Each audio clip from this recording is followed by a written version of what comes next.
خلينا نبدأ أول حلقة من رمضان على خطاهم من برنامجنا بين السطور والصحابي الجليل معاذ بن جبل. كل الكتب دي قريتها وكل الدروس قد كده سمعتها، بس دايما كان بيجي في دماغي سؤال: يا ترى العلم ده نور قلبي فعلا وغير سلوكي ولا بس زود معلوماتي؟ حصل لك ده قبل كده؟ كنت عارف الصح بس مش عارف تطبقه، تحس ان عندك علم كتير بس قلبك مش متأثر. لكن في ناس ربنا بيجمع فيهم حاجتين نقدر نلاقيهم مع بعض: عقل حكيم وقلب خاشع. ده كان سيدنا معاذ بن جبل، شاب من الأنصار، أسلم وعنده 18 سنة. كان ما بين 70 اللي بايعوا الرسول يوم العقبة الثانية، فبقى من السابقين الأولين. وشه منور، الناس بتنبهر بهدوء، بس لما يتكلم الناس تنبهر أكتر. كان دايما بيفهم المعنى قبل ما يحفظ النص. كان عنده علم خلى الرسول يقول عليه أعلم أمتي بالحلال والحرام معاذ بن جبل. تخيل في السن ده يبقى مرجع للناس في العلم والدين. معاذ كان قلبه واسع زي علمه، دايما مبتسم كده ودايما هادي، لكن لما يتكلم عن ربنا صوته يتهز بخشوع كأنه شايف الجنة والنار قدام. وفي يوم النبي عليه الصلاة والسلام اختاره يروح اليمن داعية وقاضي، وقال له وصية من أعمق ما يكون: كيف تقضي إذا عرض لك قضاء؟ يعني هتقول إيه؟ هتحكم إزاي لو عندك حد بياخد رأيك؟ فقال له: أقضي بكتاب الله.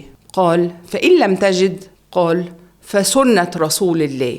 قال: فإن لم تجد؟ قال: أجتهد رأيي ولا ألوي، هجتهد في رأيي على قد ما أقدر. النبي عليه الصلاة والسلام ضحك كده وقال له: الحمد لله الذي يوفق رسول الله لما يرضي الله ورسوله. قوة معاذ مش بس في علمه لكن في قلبه اللي عرف يوازن بين الفهم والرحمة.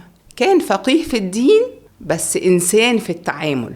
العلم بالنسبة له ما كانش كلام كده ومعلومات، كان طريق بيوصله لربنا، وده كان سر نور.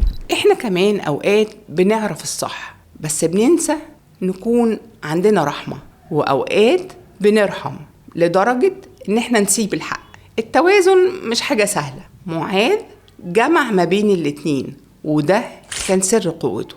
انا عايزاكم تسألوا نفسكم دلوقتي: لما تعرف الصح من الغلط، هل قلبك هيكون حاضر معاك ولا معلوماتك بس على الورق؟ ممكن تبقى عارف كل حاجة لكن مش عايش ولا حاجة منها.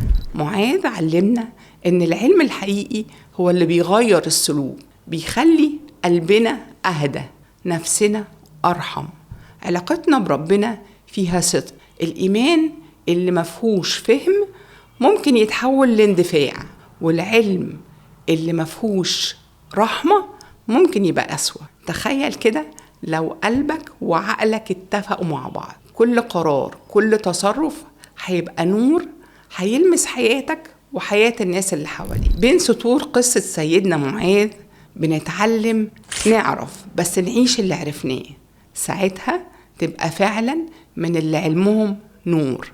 كان سيدنا معاذ بن جبل شاب صغير بس أثره لسه عايش لحد النهاردة. علمنا ان العلم الحقيقي هو اللي يقربك من ربنا مش اللي يبعدك عنه. سؤالي ليكوا النهاردة: انت شايف نفسك اكتر فين؟ اللي علمه بيقربه من ربنا ولا اللي خلاك بس تعرف عنه اكتر من انك تعيش معاه؟